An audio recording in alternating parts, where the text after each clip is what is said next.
مفتی سرفراز صاحب، اس میں اگر آپ کو تھوڑی روشنی ڈال سکیں کہ اسلام کیسے ہم اس پہ ہمارا جو اسٹریٹجی ہو یا ہم کیا ہمارے دین کی تکمیل ہوتی ہے اگر ہم نعوذ باللہ رسول اللہ صلی اللہ علیہ وسلم کو خاتم النبیین نہیں مانتے، کیونکہ اللہ تعالیٰ کی وحدانیت اور رسول اللہ صلی اللہ علیہ وسلم کا نبی اور ان کا خاتم النبیین، جیسے کہ قرآن پاک کا اقتباس ابھی مفتی اویس صاحب نے بتایا، یہ سب ایک دوسرے کے ساتھ انٹیگریٹڈ ہے، یعنی کہ یہ ایک دوسرے کے ساتھ بالکل پیوستہ ہے، یہ علیحدہ نہیں کیا جا سکتا۔ اگر آپ کچھ پہ روشنی فرمائیے۔ جی، یہ بات یہ موضوع اس اعتبار سے بہت ہی انتہائی اہمیت کا حامل ہے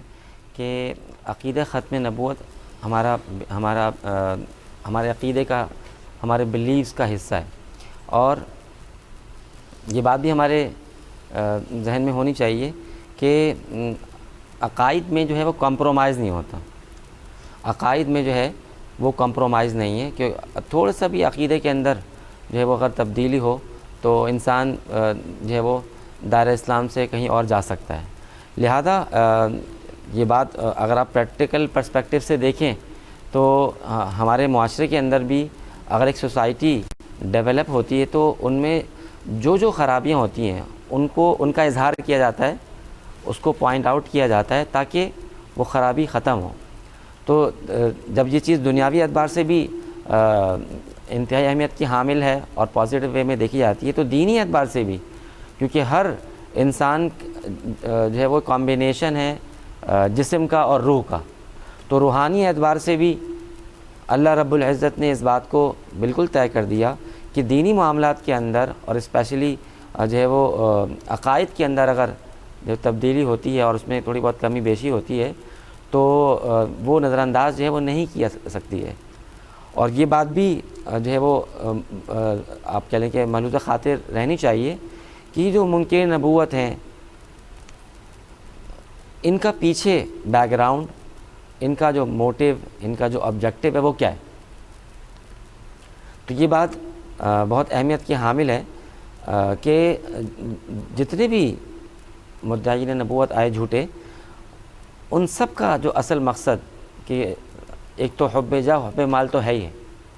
جی، کہ جو ہے وہ مال کا اور اقتدار کا حاصل کرنا۔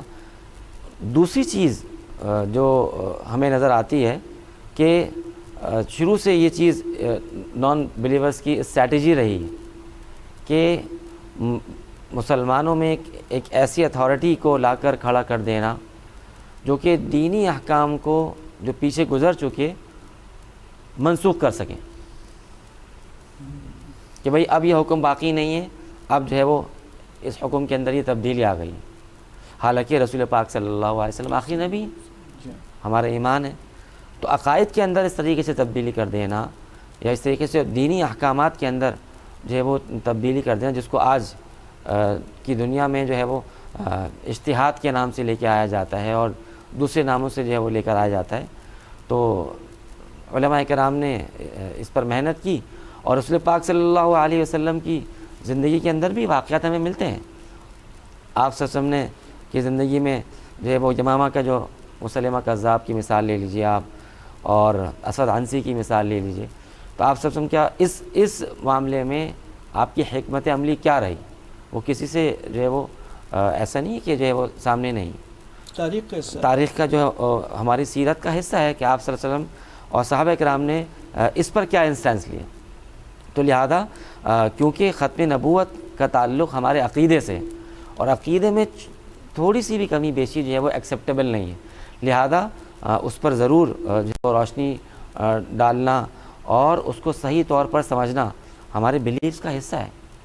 اس طور پہ کہ ہم سب اس بات کو، ہمارا عقیدہ ہے کہ ایک زندگی یہاں کی اور ایک مرنے کے بعد کی زندگی ہے، اور مسلمان ان دونوں زندگیوں میں کامیابی چاہتا ہے، تو اس کو اس عقیدے کو جو ہے وہ آپ یہ کہہ لیں کہ سینے سے لگانا ہوگا ہر صورت میں۔